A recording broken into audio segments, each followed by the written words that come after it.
Good evening, everybody. Good evening.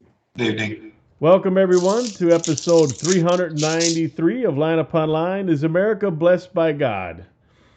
And tonight we have Ken and Tom, and as always, Dr. Ricks. If you would start us out, that would be. Okay, people say that the streets of New York are dangerous, but the streets of New York are really safe. It's the people on top of the streets you have to worry about. That is.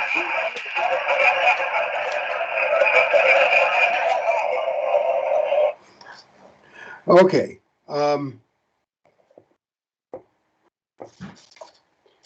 the where does the Lone Ranger put his garbage? In the dump, in the dump, in the dump, dump, dump. And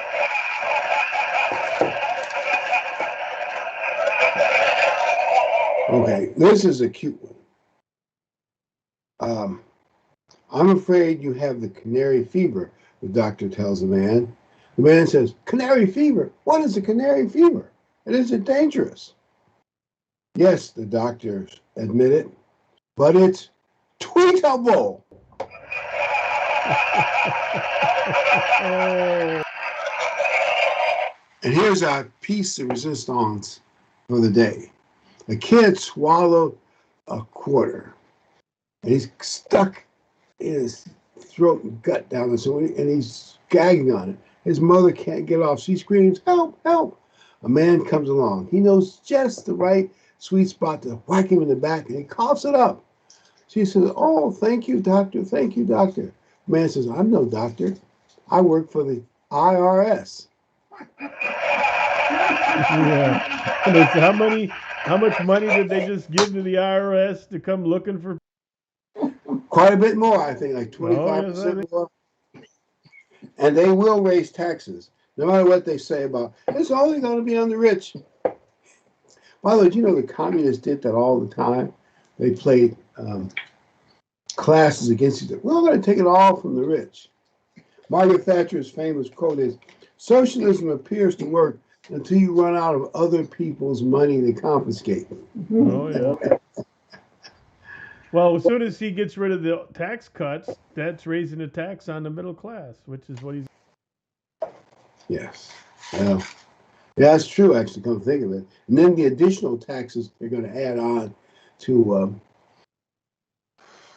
like capital gains.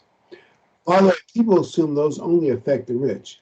But if you sell your house, and if you don't buy another one within a time frame, depends on the detail, you might be, and other things the regular middle class people could do, you could have to pay a lot of capital gains tax.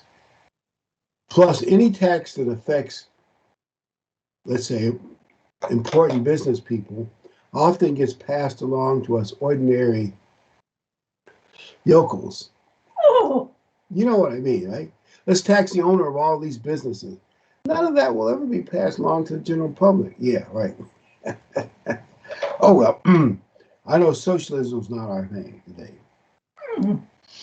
The question is America blessed more than other nations by God? And my first premise that I like to start off with, I'm just going to make a general statement. If you look at the last 150 years, and probably almost the last near 500 years, Britain and America have been blessed more than other countries in the world. That actually is a true statement. There are all kind of stats to prove it, financially, economically, food production, a bunch of other stuff. Now, did it happen by luck, or did it happen because of blessings? And when you look at the enormity of how one side is compared to most nations in the world, pretty much everybody, it doesn't seem to me it's so likely that it's just pure luck.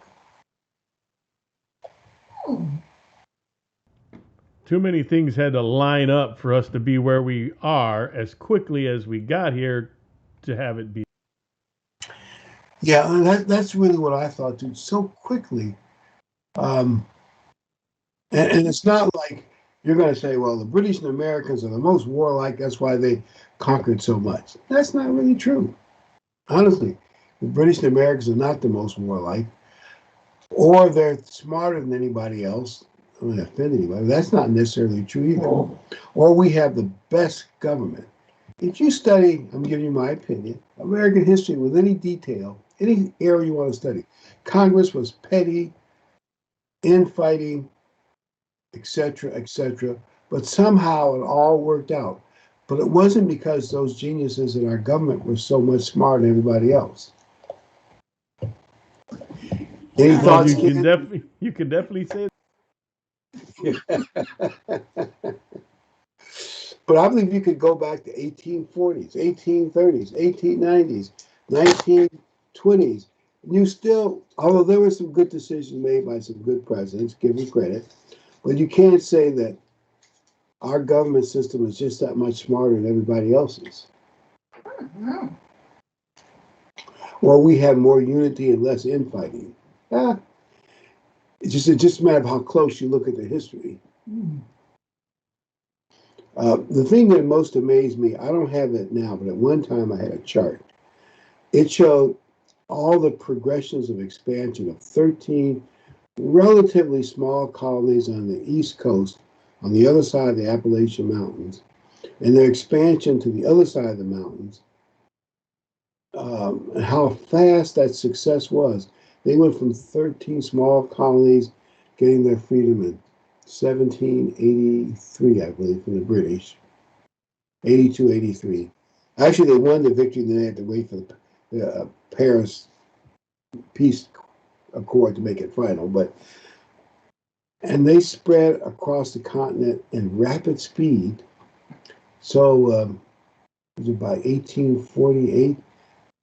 It was all the way from East Coast to West Coast, and was on its way to becoming one of the richest and most powerful nations in the world. It's like, is that just pure luck?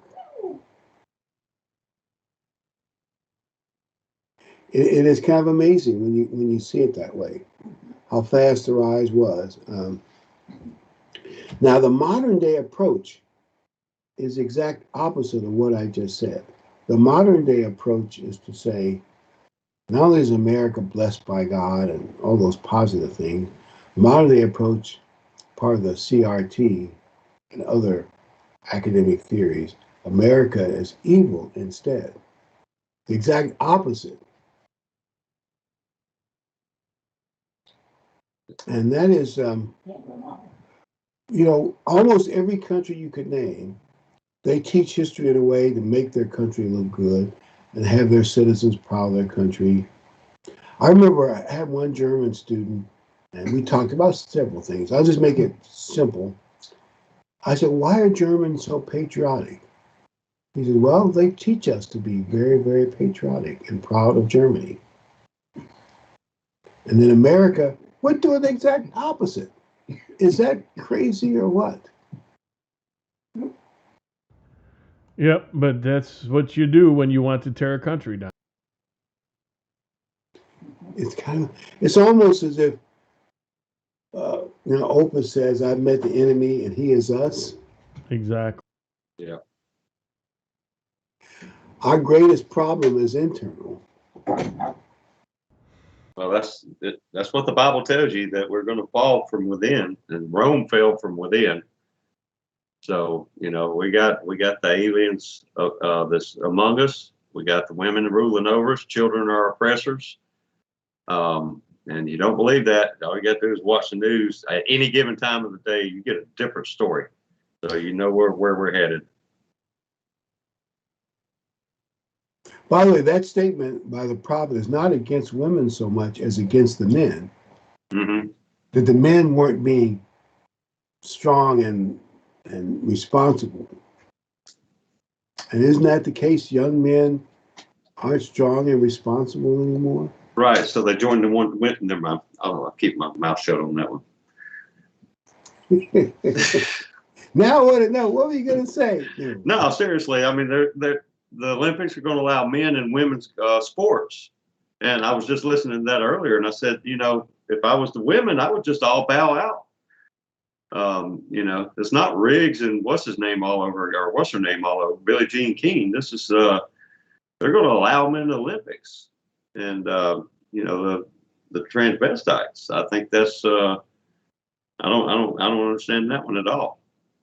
But this is coming to fruition, I think, in Japan this year. Yep, they're going to have a Yes. weightlifter in there, and he's going to win, and they just should hand him the gold. Hmm.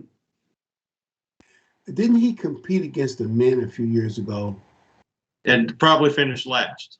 and didn't win? I'm not saying he did badly, but didn't win. I mean, oh well, I shouldn't say anything. But you know, if you want to be a star, let me go compete against the girls. Although in many cases we lose badly anyway, but it depends. But you know what I'm saying. It just seems. I think some people are waking up to the unfairness of it all, but the people running the show are going in that direction, aren't they? Um, um, so I want to bring this up. There's a major Midwest city that just recently canceled their 4th of July march in celebration. But the previous weeks, they had a giant march for two politically correct movements. And doesn't that sound, but they said, well, it's just a COVID threat. But the COVID didn't matter when it's politically correct movements. They had great parades for them. Isn't that interesting? 4th of July, now we don't want any of that. And probably when I said that, you all aren't even shocked, are you? You're muted, Ken. Couldn't hear you, Ken. So nothing's going to shock us anymore. Nothing. We Absolutely. kind of expect that kind of craziness, don't we? Yeah, we kind of expect it. Well, it depends on where you live, though. I mean, it really does. Yeah, we like I told you before, we've got a county that I live in here. It's a truly fairly conservative county. The schools voted out. The Board of Education voted out CRT. You know, we told the line throughout the COVID thing. They stayed open, except with a couple of exceptions. You know, when they had some cases that was reported. But you know, it just depends on where you live, I think, is right now. But you know, they're coming after all of it. That's why Georgia's being sued, really. If you get right down to it, just like the other red states are going to be sued as well for their voting laws, and going to use our own dollars to sue these states with. So it's an upside down world. It's obvious they're after the swing states that decide an election, and they want to keep them open for much voter shenanigans as possible, right? That's pretty much, and it's pretty much boiled right in your face. One of the things that we believe is true is what we call the birthright blessings that God gave to the patriarchs, because that is really what we believe is that the church has a booklet, America, Britain, and Prophecy, and you can go to our website and get a copy of it, or you can download much of the text online. What the church is, and actually, our church wasn't the first one to come up with it. It's been around for centuries. Actually, the parent church that ordained HWA, one of their ministers wrote a book. I had a copy of it in 1902, and it would basically said the same thing. The lost 10 tribes who have much of the birthright blessings are the Anglo-Saxons. And I know most people don't agree with that, but we want to show you where it is likely to be true. The last of the biblical patriarchs, when he gave his blessing to Joseph, we want to look at those blessings and see who best fits that description. Could you read Genesis 48, 18, and 20? All right. And Joseph said to his father, but his father refused and said, I know, my son, I know. He also shall become a people. and he also shall be great. But truly his younger brother shall be greater than he, and his descendants shall become a multitude of nations. So he blessed them that day, saying, By you Israel will bless, saying, May God make you as Ephraim and Manasseh, and as Manasseh. And thus he set Ephraim before Manasseh. So basically, two things there. One will become a great nation, the other will be a multitude of nations that are brother nations. Now, I'm thinking the British Commonwealth of Nations and the United States of America. Can you think of any other nations on the world scene the last couple of centuries that could fit that description and be really great nations in the world? I can't. You stretch your mind. You go, well, what about? No, that's not it. I can't think of any other countries that could fit that description, but the British Commonwealth or the British Empire and the United States of America. Nowhere in history can you find two brother nations that fulfill that pattern. First, of course, became the British Empire. Father, do you know that the first country to enjoy the Industrial Revolution was Britain? They actually improved their farming techniques so they could afford to bring about 25-30% of their people in the early 1600s off the farm into the factories. And most nations took about 95% of their people to raise enough food to survive back then. So the British were first in the Industrial Revolution, were major financial and industrial leaders. And then America came along and bumped it up to even higher levels. You look at that. Our industry even bumped it up even higher than the British once we got going. And the two countries have been the industrial, financial, economic leaders of the world for the most part. But also, I believe the two nations have been a blessing to the world. Now, obviously, this is an evil world, so nothing's perfect, and it's not, there's always imperfections. But think about the King James Bible. That has gone out to the whole world for, is it 5 centuries now? In my days. 4.5. Yeah. Anyway, about 4.5 to 5 centuries. And it's the most read Bible anywhere and has been for quite some time. Do you know that guess where most of the world's charities come from? United States. And guess who's second? And I don't have the articles now, but I had them a while back. It's not even close. Not even close. Also, guess which countries have sent out the most Christian missionaries? It's us. Yep. And Britain. Remember when they discovered that there was a great underground Christian church in China, and people were shocked at how many there were when the Chinese said it's all right to be Christian in China? Well, they believe they can trace that back to missionaries around the turn of the century, around 1900s, that came from Britain and America, most from America. Now, they were kicked out of China, I believe it was 1949 or shortly thereafter, when the communists took power. But they left in place a large underground Christian church, and much of it is still underground and still probably very strong. And some of them were Sabbath keepers and holy day keepers. Isn't that kind of amazing? Mm-hmm. But the seed came from the West. And most people aren't aware of it. So my point is, the separation of America and Britain is what we celebrate on the 4th of July. But that was part of making America a super great nation. And I believe we can celebrate the 4th of July and be proud of Old Glory. Um, any thoughts, Tom?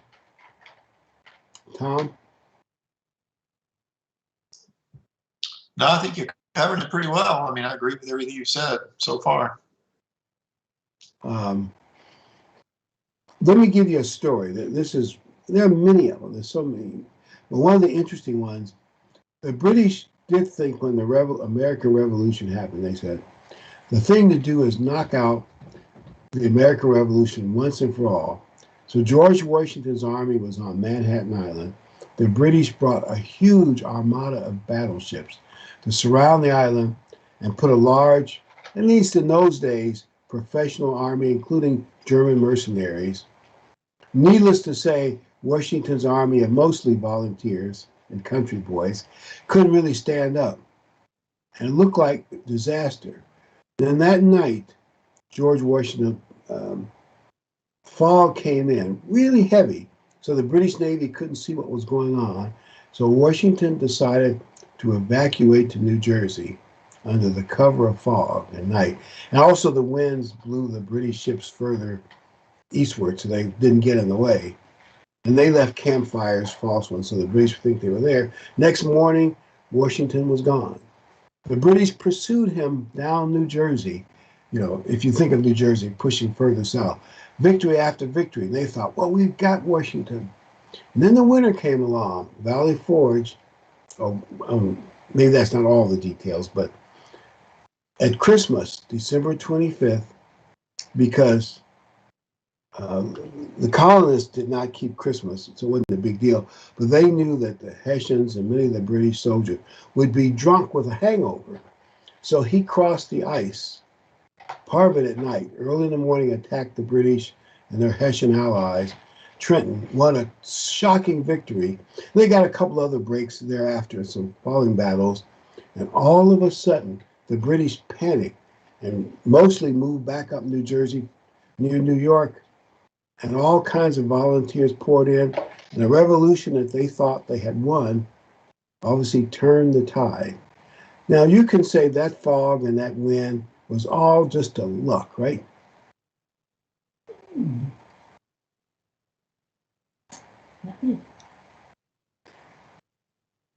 Let me give you one other interesting story. The British Navy had dominated the Caribbean and the Western world, and the French Navy was just getting beat all the time. As Napoleon cried, "If only I had a navy!" He could have invaded Britain, ruled the world practically. But they did have the French Navy had one victory in that whole vast time period. Guess what it was? It was off the coast of Virginia when Washington had the British Army trapped between the French Navy, and that's why I think it was 1782, the British surrendered. The French Navy was able to drive off the British Navy. That's the only victory they had. Now, is that just purely an accident? Well, I think we can go back further than the revolution. The people who first came from England, many of them were actually Sabbath keepers. People don't realize that. They were fleeing persecution in England and some of them had gone from England to Holland, where they were refuge there. But when you look at it from that standpoint, from that viewpoint of those early people that came over here, that were many of them were Sabbath keepers, very godly people, then I think it gives even more emphasis and meaning that God had a hand in founding of this nation, because that really is the beginning of the nation there. Yep. And you know what? Susan reminded me, I think, one time, we talk a lot about the pilgrims that come over with, Bradford. Well, the group that you're talking about that came over that were Sabbath keepers, the Bradford group went through some horrible trials. The Sabbath keepers that came over didn't have all the troubles and trials to the degree that the pilgrims did that came over with Bradford. They had a much better time of it. obviously because they did God's will and they kept the Sabbath. They didn't keep Christmas. They didn't keep Easter. So yeah, you're right on the money.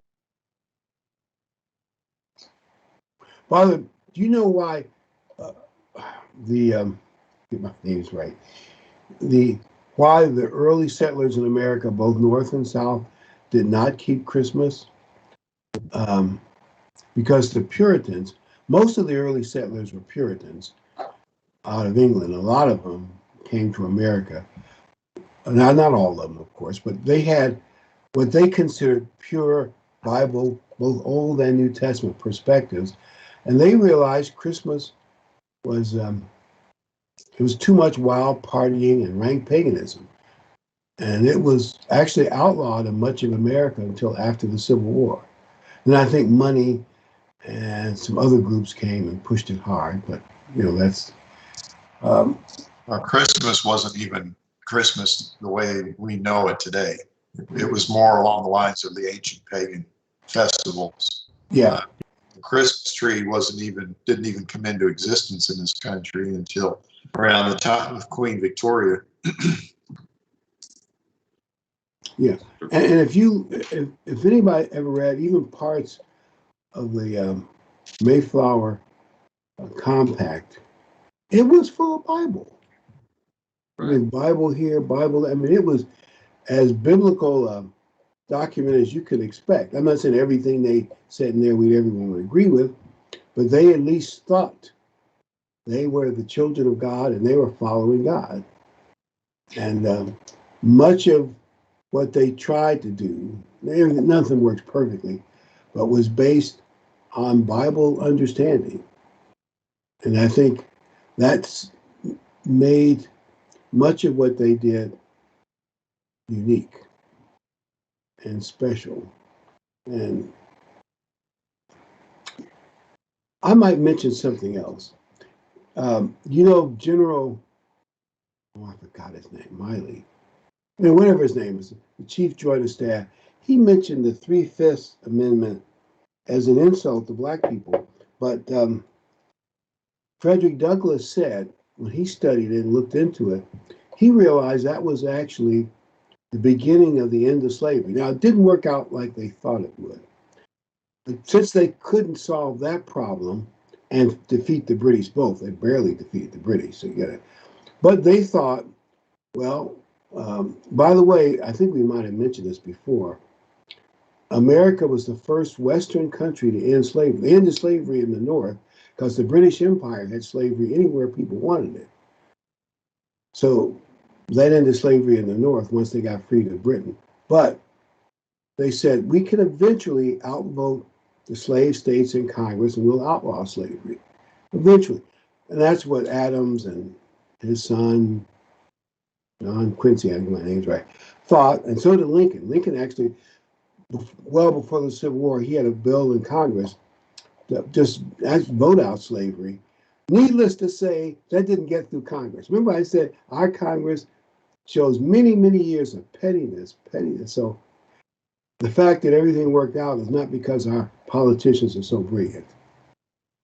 But the point was, and General Milley, I think that's his name, totally misunderstood. I'm saying people aren't even taught the basics of history. No, this guy's a general. I even know that, and this guy's a general and didn't know that.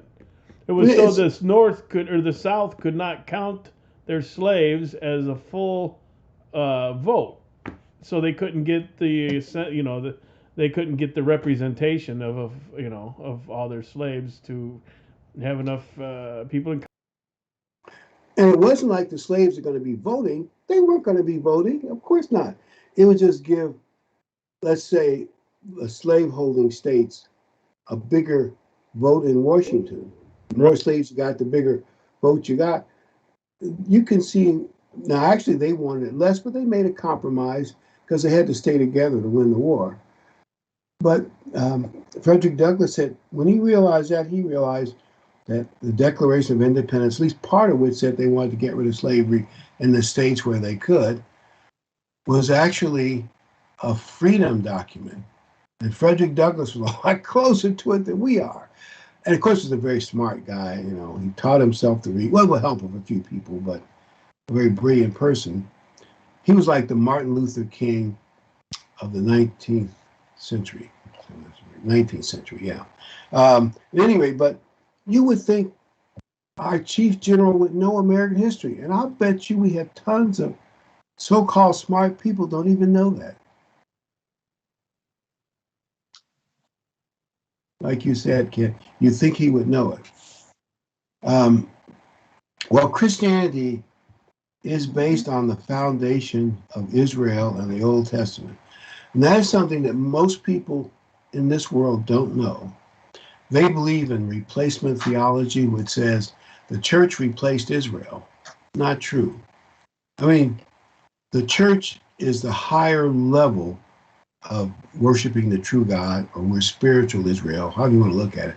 It's moving to a higher level, but that doesn't mean that God's going to abrogate all his promises of blessings to physical Israel. God will, every promise God made to Abraham, Isaac, Jacob, Joseph, David, and whoever else I may have forgotten, God's going to fulfill. There's a scripture in the New Testament that when I read it, I realized what Paul was saying. Let's go to Romans 11, 24, 25, please. For if you have been cut from what is by nature a wild olive tree, and grafted contrary to nature into a cultivated olive tree, how much more will these natural branches be grafted back into their own olive tree, lest you be wise in your own conceits? You know, you got to let that verse sink in. And he's telling these Roman Gentile people, these Roman Gentile people, there may be some other nationalities with Rome too, but he's telling these Gentiles, look, you're being grafted into Israel, and all the things lessons they learned and laws they were given in the Old Testament, that is your foundation. That's the roots of Christianity.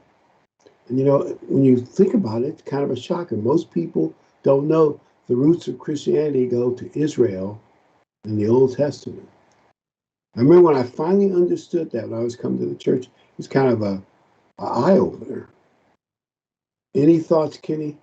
Yeah, that's what I was about to say. Same thing is one of the fundamental things of the Bible that I was taught early on by some of you guys here on the show, and throughout my studies, is that you tend to look at Israel as the country of Israel as it is now today, and not really start studying some of the scriptures we just went through. That Genesis 48, if you read from the first of that chapter all the way through, is a great Bible study in and of itself. But when you finally realize that the Jewish people are the ones over in Israel for the most part today, and then the Israelites, the 10 lost tribes, are the Scandinavian countries and some of the others. That's one of the larger truths I think that people miss out of the Bible, and they don't even.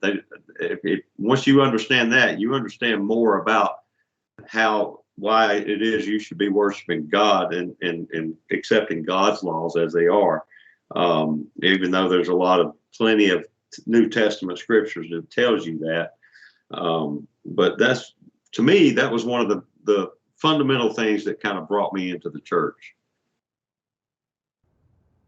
Yep, and you know what? If anybody wants to read that book about that story, wait till the end of the program. I'll give you a phone number you can call to order a book. Or you can download it on the website if you just know how to get in there and look for it.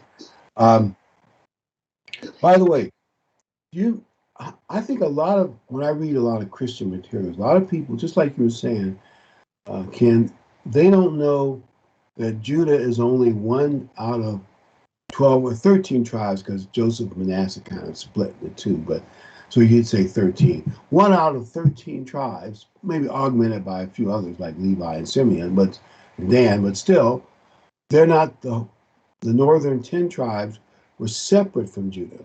And most people don't know that. Yeah, that's true. That's for sure. And one of the things you get out of it, and I think in another aspect, that's what Paul's trying to tell the Romans too, that, I think he's trying to teach them that the Roman church, I want to say, maybe not the Romans, but the Roman church. He was trying to give them more food for thought, and we all have that idea in our heads is how can we be of Israel, and and then Paul's trying to teach them that you may be Gentile nations, but it's quite possible you came from Israel already, given what he knew about the Bible and what was revealed to him, because people forget Paul was taught and instructed by Christ. Yeah. Man wrote most of the New Testament. Go ahead. I was just going to say, many of the people in the nation of Israel, the nation that we know of Israel, they're not all necessarily Jews. They could be people from other tribes. Like Paul, he said he was of the tribe of Benjamin. So Judaism is a way of worship. It's not necessarily means that you're of the tribe of Judah. So there are probably many people in Israel today that are not of the tribe of Judah. They're maybe from other tribes. A lot of them are definitely from Levi, I think, and Simeon and Dan, I believe. But yeah, that's true. And who knows what else? But most people don't know that separation in the Old Testament between the northern 10, which is called, basically Samaria or Israel, and the southern several, which are called Judah. And they don't know, they think everything, but the blessings, let me give you one of my little theories. It's not totally, you can't prove it, but one of the things that amazed European countries as America grew more powerful. By the way, one of the things Lincoln did in diplomacy during the Civil War, Britain and France and some other countries really wanted America to break apart, and they wanted to help the Confederacy and be able to trade cotton with other stuff. But Lincoln told them, and I think somewhat not in undiplomatic terms, although he was diplomatic with his diplomats at times too, he said, "You're going to make a permanent enemy of a very, very powerful nation if you meddle in this Civil War in any way that hurts us. We're going to win it, and then you're going to make a permanent enemy." Yeah, America even then was big enough, and the potential was seeable. But one of the things I want to mention that would amaze other countries, people could come from Germany, Scandinavia, Britain, Ireland, and they got together. I'm not saying it was perfect, but they were able to amalgamate, they call it the melting pot, and work together. Where back in Europe, they were squabbling and fighting. We think of Europe as one big happy continent. Now, if you look at European history, they were fighting and squabbling all the time. And the theory is, if you look at the Anglo-Saxon theory, if the Anglo-Saxons lived in, say, the southwestern part of Germany, Saxony, that's a section of Germany, that means the sons of Isaac, those people and a lot of people in America are from Scandinavia and Britain, at least for a good while. They really are the same kin, they just don't know it. And that's why they were able to create a melting pot when in Europe it was. And also, of course, when they went through Ellis Island, everybody eventually, more or less, decided to be Americans instead of balkanizing. You know what's happening to America now? Mm-hmm. Thanks to CRT, we're balkanizing. You're going to have people coming across the border who aren't interested in being American so much as people, they're even coming with their own flags of their own different nations to be their nations, but living off American largesse. Can you see America balkanizing to all kind of somewhat hostile, self-centered groups? What's happening? Well, when it came through Ellis Island, it was controlled, and they made it work for the most part. They sent troublemakers back. Now we're just letting everybody in, and well, you can see the unwisdom of what's going on. We can all see it, right? Oh yeah. I know you can debate that whether why those nations get along better here than in Europe, but I think it's because at some deep down level they have a common background, even if they don't know it. And there are scriptures that say God would scatter the seeds when He took them captive, but He would save them. You know, they wouldn't be totally lost. I believe those are probably true statements. Um, Also, I remember that this is years ago. The guy hijacked an airplane in the Middle East, and the first thing he asked was, "Who on this plane are Jews?" Second question, "Who are Americans?" Third, "Who are British?"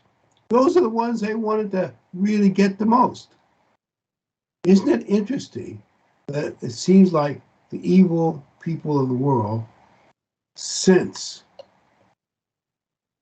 America and Britain and Israel are different?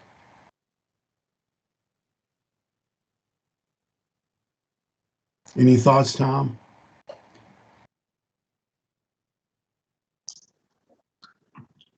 No, honestly, I'm sorry, I don't. I'm listening to you, and I'm learning a lot just listening to you. Well, it is a topic that I've looked at more than once because I still say the blessings of America are more from God than from luck, or because we had such great political leadership.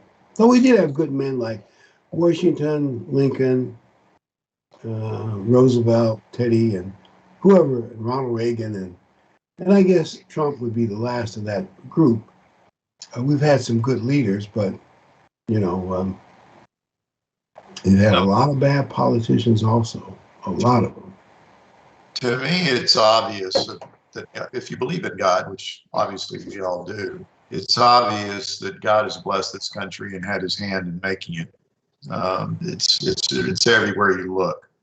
From the very beginning, we've already talked about that all the way through the blessings we have today. But it's those blessings that God has allowed us to have, the wealth that we have, that is going to bring us down. Because, as it says in Timothy, the love of money is the root of all evil. We are so well off in this country that people are lustful of money so in such a high degree that that's what's tearing us down. Everything that you see going on in our government today is being done because of money. Power, of course, but power equates to wealth. And that's all it's about, trying to get more and more wealth. And they do that through power and authority. So that's what's bringing us down, the love of money. And anywhere you want to look at evil in the world, you look deep enough, just follow the money, and you'll see where the evil's at. Don't forget to give 10% to the big. Oh yeah, even it's just a matter of it. Yeah, it's all rooted in the love of money and the desire to have wealth. So God gave us blessings, not knowing how to handle the blessings is what's going to tear us down. You know, you could argue that too many years of prosperity in a row are hard for people to take without getting totally spoiled. Sure, the more you get, for many people, the more you get, the more you want. They can't be satisfied. It's why people can't live within their means. They may make $50,000 a year or $30,000 a year, and they don't use that money to live and take care of the necessary things. They go out and get things they don't need, then they can't take care of the necessary things. So, you know, I was talking to somebody the other day about the homeless that are on the streets. You know, we've made it impossible for homeless people to have a home.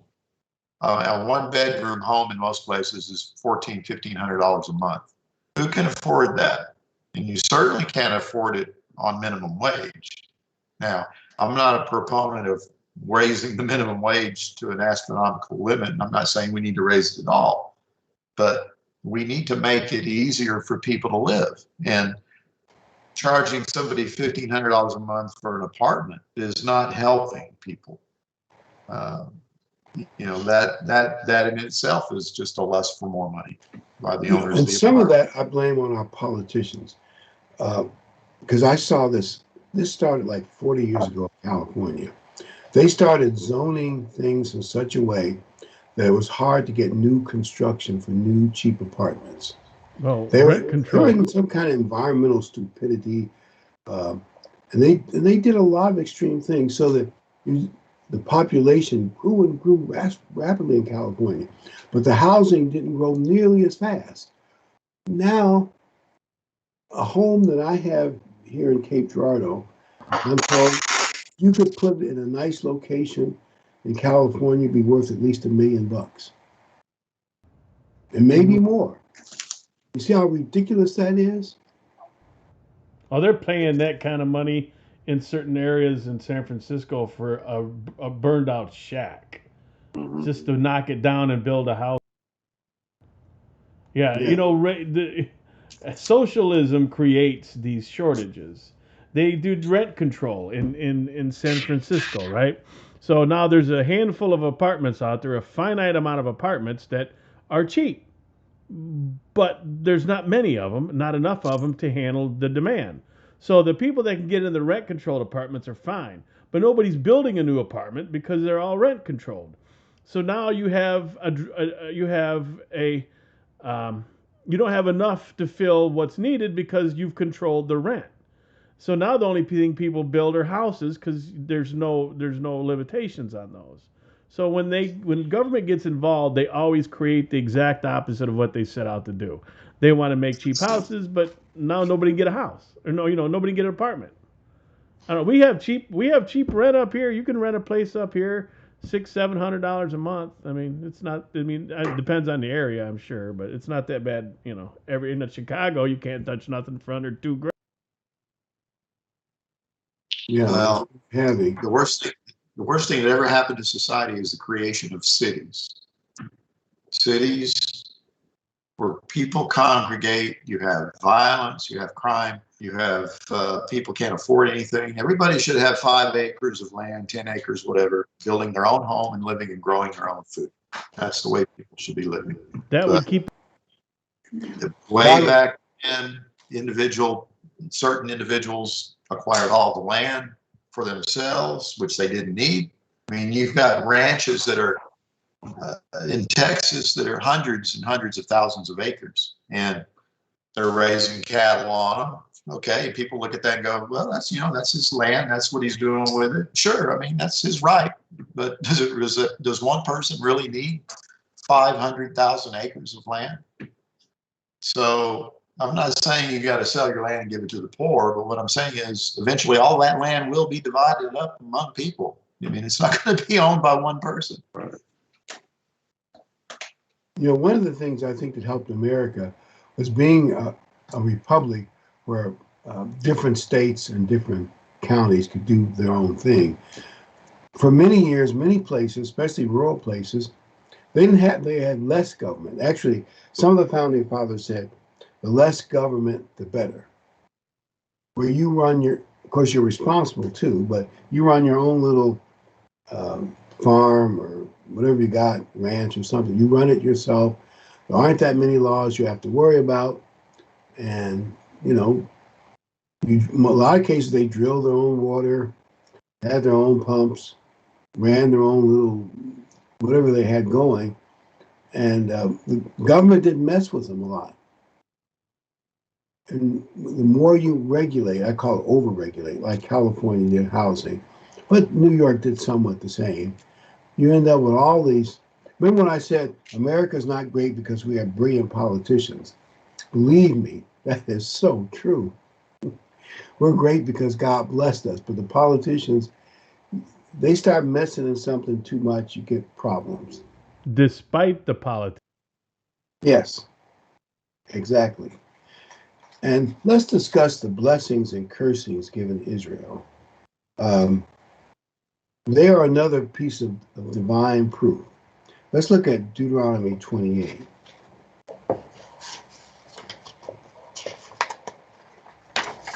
Blessed shall be the fruit of your body and the fruit of your ground and the fruit of your beasts, the increase of your cattle, and the young of your flock.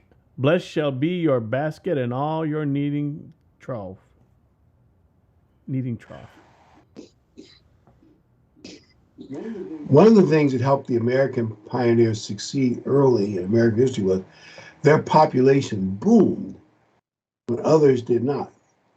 And that, numbers do matter. You're pouring people across the frontier in greater numbers, and they're building more homesteads, and they kind of legitimize things by building it up. So they were blessed in their population, but also in agriculture as well.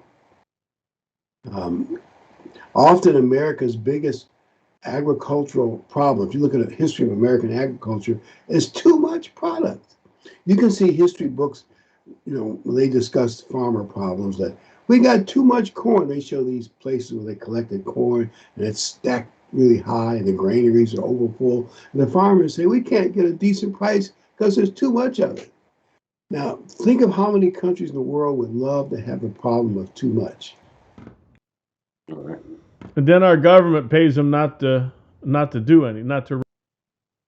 Yeah, not to raise too much. By the way, do you know that America has the cheapest, most affordable food in the world? There are countries in the world where they have to spend up to 2/3 of their income just to eat. And few Americans have to spend that much to eat. Food is, you go to Europe and some other places and compare, food is cheap here, and we get bigger portions.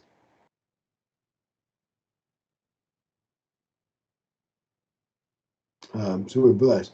Let's look at Deuteronomy 28. The Lord will open you to His good treasury and the heavens, to give the rain of your land in its season, and to bless all the work of your hands. And you shall lend to many nations, but you shall not borrow. And the Lord will make you the head and not the tail.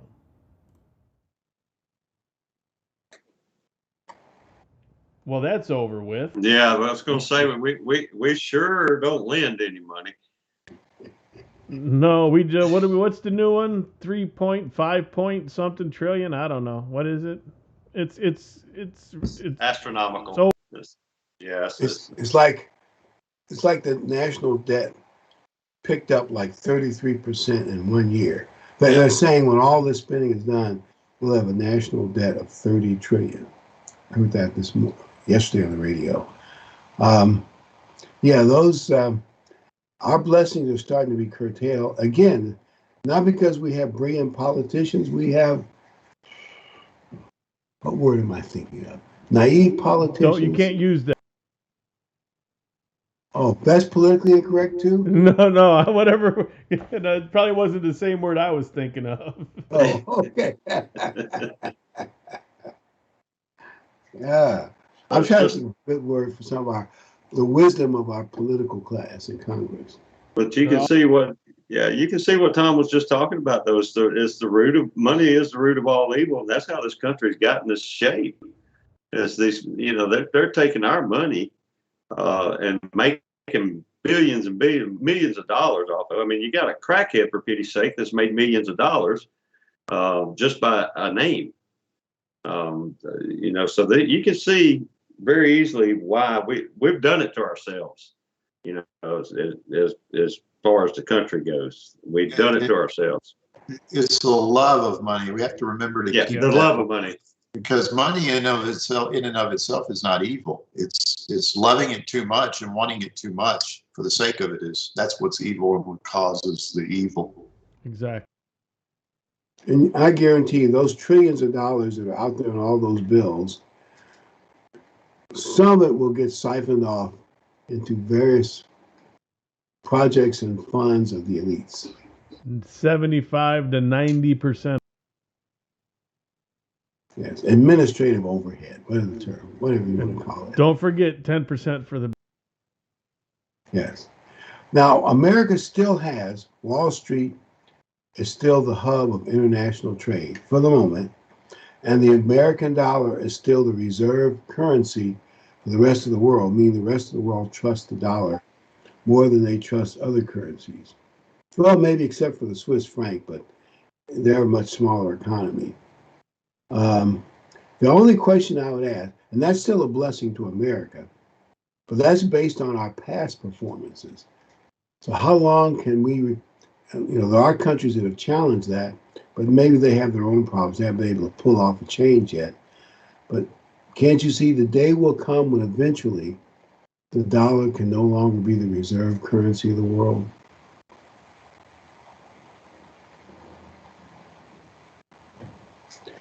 Yeah. But it They're has working. been in the past. They're working America's towards. been very blessed, probably since about after the Civil War, up until not too many years ago. America was the financial engine for the world's economy, and it was like unsurpassed. I mean, it was far, far beyond what others had expected. But like you say, things are changing, I think. Oh yeah, they're working towards using cryptocurrency, and they're trying to decide what they're going to use for the global cryptocurrency, which one's going to win. And things are changing fast. We're not going to recognize our country 3-4 years from now from today, and today it's almost unrecognizable from 4 years ago. But again, this, the cryptocurrency, I hear people talk about that Bitcoin and some of those, and they keep trying to get me to talk about it or join in it. I said, well, that doesn't make much sense to me. They said, well, yeah, but you put $500 in there, and it can go from $500 to, $4,000 or $5,000 in a day's time. And I said, yeah, but what happens the next day? Well, it can go back down to 200. And then, it does that all day long. And I said, well, what happens if I decide, okay, I got up to $4,000. I want to get my money back. Well, you don't really do it that way. And I'm saying, well, then how do you do this? You put money into something, you never get your money back. But they've got these people thinking that they can become millionaires really quick with the cryptocurrency.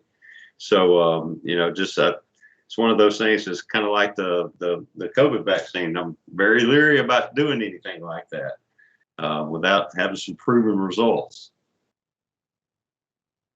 Yeah, and the COVID vaccine is a quandary. It's obviously good for some people and working, but I think for young people like under 30, I'm hearing reports that a certain percentage of them are getting weakened hearts, and that's troubling. I just oh well, but the media won't let that information out, so very few hear it. It's terrible, isn't it? But like I say, our media and our politicians are not so wonderful. Let's go to Genesis 22:17. Look at some more, one of the other blessings. I will indeed bless you, and I will multiply your descendants as the stars of heaven and as the sand which is on the seashore. And your descendants shall possess the gate of their enemies. And by your descendants shall all the nations of the earth bless themselves, because you have obeyed my voice. Yeah. We could obviously say that full blessing won't come until Christ gets back, and then Jerusalem and Israel will be the center of the world. But when the British defeated the Spanish Armada, then Britain became master of the sea. And by the way, Britain's victory was mostly weather produced. The weather, which is God control, destroyed most of the Spanish Armada and put the British in a position to get sea gates. One of them, the Suez Canal. Carl and I were just joking around. We were discussing when the Suez Canal was blocked by just one ship. We both said, if the British still ran it, I mean, they could still run it with the Egyptians and they could make money off it. But if the British still ran it, I bet you it would have been upgraded, and they wouldn't allow something like that to block it for over a week. One ship. You think I'm wrong when I said that, Carl and I? The world would have been better off if the Suez Canal was still in British hands. Well, No. Anyway, I think they're you all are quietly agreeing with me. Maybe it's something to think about it. But let me rattle off some of the sea gates that were in control of Britain and America together. Suez Canal, Straits of Hormuz, Gibraltar, Singapore, Straits of Malacca, Falkland Islands. By the way, I just saw the movie Iron Lady about Margaret Thatcher and holding on to the Falkland Islands, which is a key to the southern tip of South America. And I thought the movie was poorly done, but this is still a great story. Canary Islands, Cape of Good Hope, Khyber Pass, Panama Canal, Hawaiian Islands, Midway Islands, Philippine Islands, Cabo Pass, Islands of Malta, Bering Straits off Alaska, Aleutian Islands, Guantanamo Bay, Puerto Rican Islands, and Ceylon. And just to mention a few, those are key gates.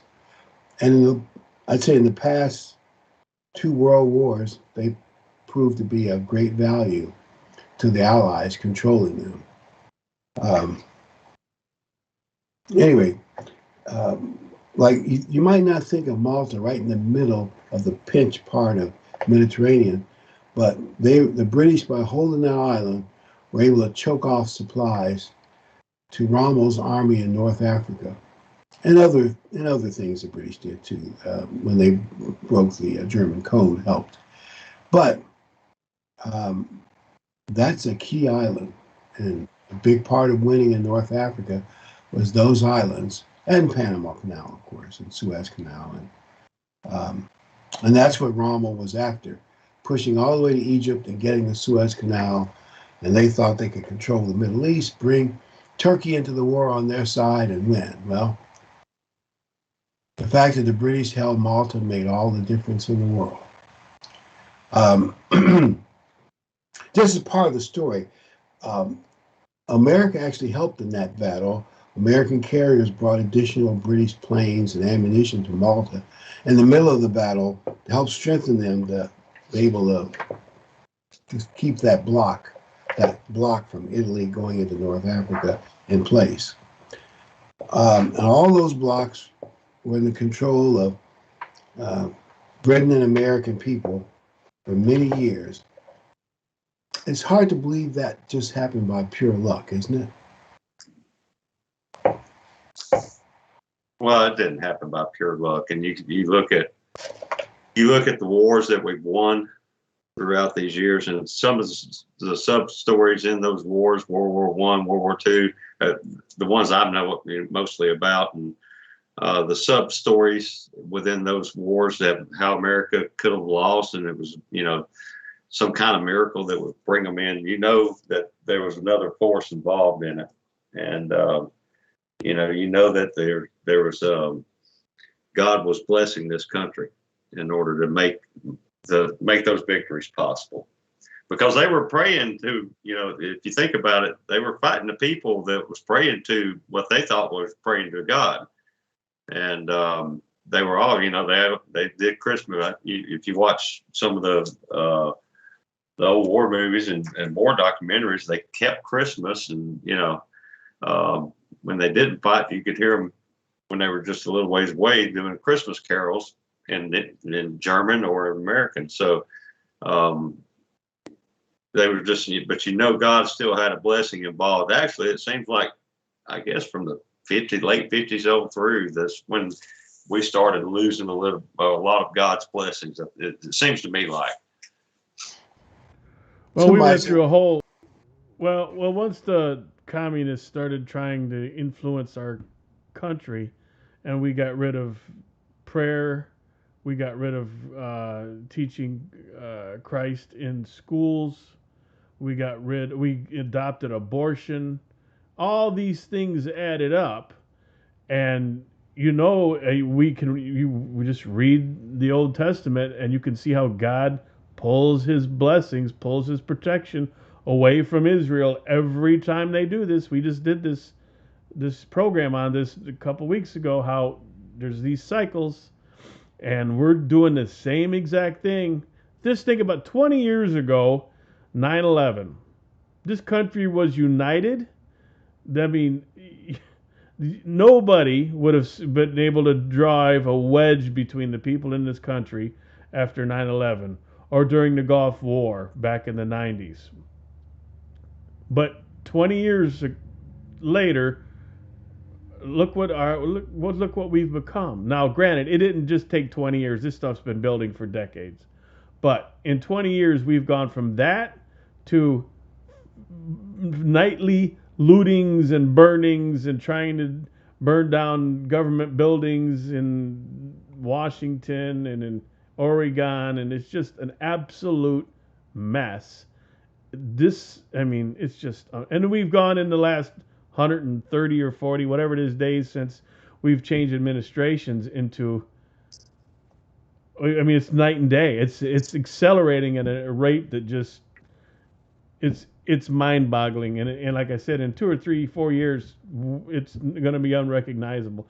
I don't even know if we're going to be able to do this in a couple, 3 years. Will we still be able to get on the air and do this, or get on the internet and do this? I don't know.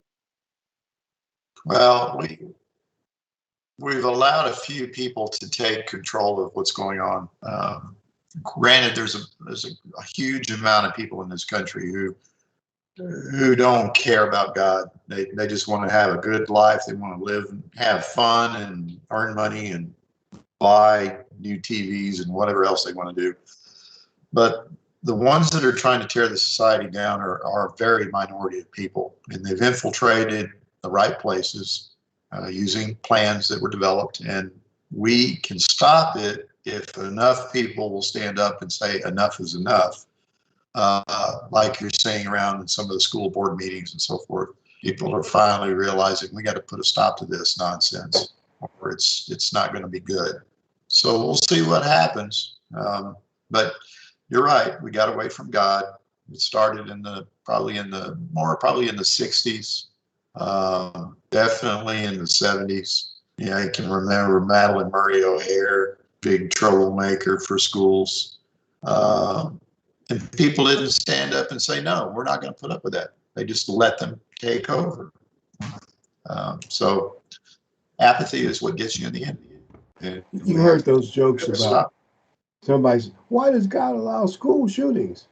And the man said, don't you know we kicked God out of the school decades ago?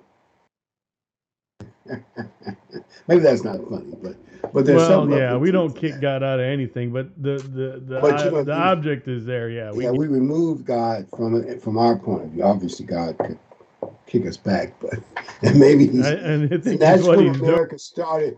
That's when we lost in Vietnam. I'm saying we actually lost. We gave the war away, but America's only defeat was after we took God out of the public schools and put abortion in. I know that could be a coincidence, but doesn't it make you wonder? Well, yeah. You know what? And I was hearing somebody today on one of the programs talk about how we haven't had a military victory in I don't know how many years. It's been, I don't know, 20 years, 15 years. A true military, victory. And just because we've rejected God and he's pulling his protection away from us, and that might be a good program like you mentioned. Yeah, we might do a program like God withdrawing blessings, but today we want to focus on the fact that God has blessed America a great deal. And so a lot of people will say, kind of the fun, well, so what? What is that to us that America's been blessed? How is that important to believers? I think it's important in this sense. When we look at the Bible and we look at the history of Israel, realize that that's the rich history from which Christianity has grown out of. Christianity grew out of the Old Testament. Paul, like if you read one of Paul's letters, like the book of Romans, you can imagine Paul standing there dictating a letter. He might have had a few scrolls in his hands, but most of it he memorized. He will paraphrase something out of Psalms, and he'll jump and paraphrase something out of Deuteronomy. And he'll jump and paraphrase something out of one of the prophets like Isaiah.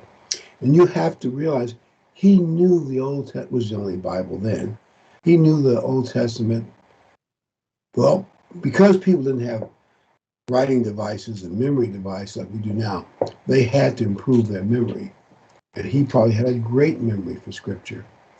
In other words, the New Testament is built on the Old Testament. And Paul told people that it's the root of your belief, the foundation is, well, basically the Old Testament is really about one man's family, Abraham, and all the lessons they learned and the messages God gave them. And one of those messages is that I'm going to bless the people of Israel. And in spite of all the crazy turns and twists of history and sinfulness of the people of Israel and Judah, God's still going to get those blessings through. And of course, they will come back in the end time for, they'll all be regathered for more blessings. But again, isn't that what Romans 11, 12, and 18 basically say? Mm-hmm. Yep. I want to let everybody know if America and Britain in prophecy that we were talking about, you go right here to theicg.org, go to booklets, and you scroll down and you come to right here, America and Britain and prophecy, and you can order the booklet right here. And if you don't have this, you can also just call the home office at 903-561-7070. And they'll hook you up with one and send it out to you free of charge. Yeah. And it is true that America and Britain have led the way in charitable giving and in spreading the Bible around the world. One of the biggest charities still out there is the Bible Society, where they send, I guess, tens of thousands of Bibles in many languages all over the world. Because they send me literature all the time. I guess we've given to them a few times, but it's still there, so people are still doing it. And I think we are we Gentiles are blessed to be grafted into Israel. So if you're a New Testament Christian, regardless of background, you're grafted into Israel, or if you like the term, spiritual Israelites. So we can all enjoy the 4th of July, which is celebrating God putting America in an independent position where he can pour unique blessings on us. It didn't have to be tied to Britain's foreign policy. It allowed, well, for a whole lot more things that America could do that it couldn't have done as a colony. And I think God meant for America to be greatly blessed. It's not just luck. And it's not wonderful politicians. That's for sure. Well, I want to thank everyone for watching. Remind you all, next week we will not have a live program. Everybody's going to have that night off. I know I'm going to probably be wiped out after next week anyway, so I'm going to come home and get some rest. So we thank you all for watching tonight, and we hope you come back again next time, and we'll see you all again next week. Have a wonderful Sabbath, everyone. Or not next week, 2 weeks from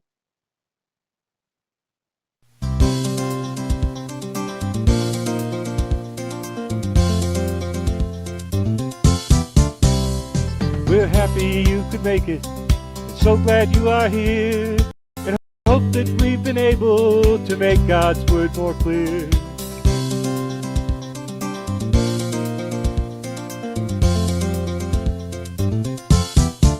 Until next time, may God be with you in everything you try. But for now, till next week, we have to say goodbye.